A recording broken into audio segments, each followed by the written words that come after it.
C'était le 14 juillet dernier.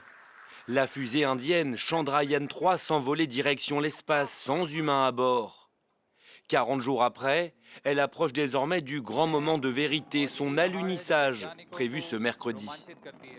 À quelques heures de cet événement, l'agence spatiale indienne a publié ces images enregistrées par l'atterrisseur.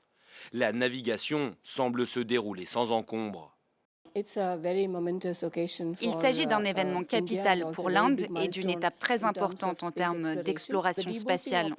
Les opérations de désamorçage ont été couronnées de succès jusqu'à présent et nous attendons avec impatience les opérations finales de l'atterrissage le 23 au soir. La dernière tentative d'alunissage entreprise par New Delhi remonte à 2019. Elle s'était soldée par un échec. La sonde s'était à l'époque écrasée sur la surface lunaire après une perte de contact à la toute dernière minute. Cette fois, les scientifiques indiens sont confiants, car de nombreuses corrections ont depuis été apportées. S'il réussit, cet alunissage serait une première historique pour l'Inde.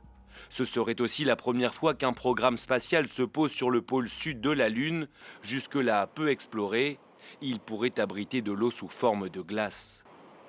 Dimanche dernier, c'est la sonde russe Luna 25 qui s'est écrasée alors qu'elle faisait route vers la même zone. Ce programme spatial a beau être doté d'un petit budget, il est aujourd'hui une source de fierté nationale en Inde, pays qui pourrait devenir ce mercredi le 4e, après la Russie, les États-Unis et la Chine, à poser un engin spatial sur la Lune.